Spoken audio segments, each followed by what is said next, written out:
before you maybe hit menopause that are healthy anyway, that you can just consistently include. Another thing to do is just to be aware that the detriment is that when you wait saying, I'm too young to care about knowing about menopause, that's when a lot of women get sidetracked.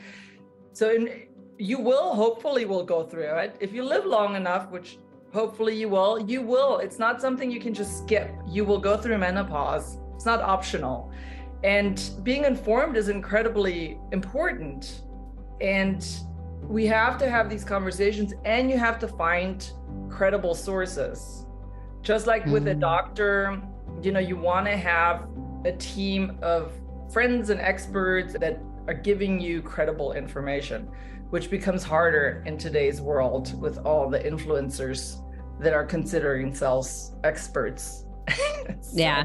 Movement is healthy anyway. You paint it. It's good for your health. It's good for your physical health. It's good for your mental health.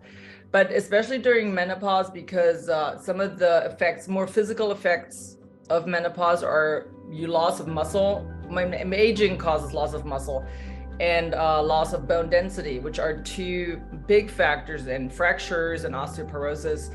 So physical activity, especially resistance training, plays a huge role in combating some of that and slowing that progression down. So those are big things that anybody should do anyway. But for women, that loss of estrogen exacerbates those symptoms that are normal during aging anyway.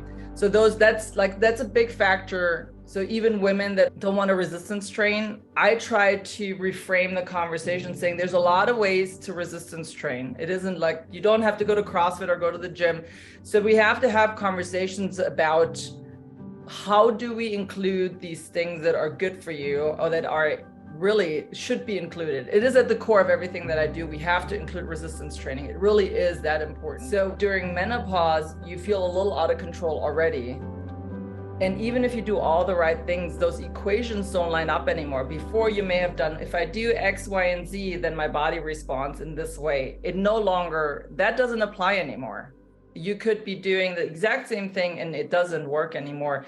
And women see this increase mostly, like the most common concern is increased abdominal fat. So that belly fat that just appears, even if you're healthy, you're doing all the things. And that is all due to hormonal changes. And it's what our body is doing. And I like to say, it's like, that's where your body is right now to make it through this stage.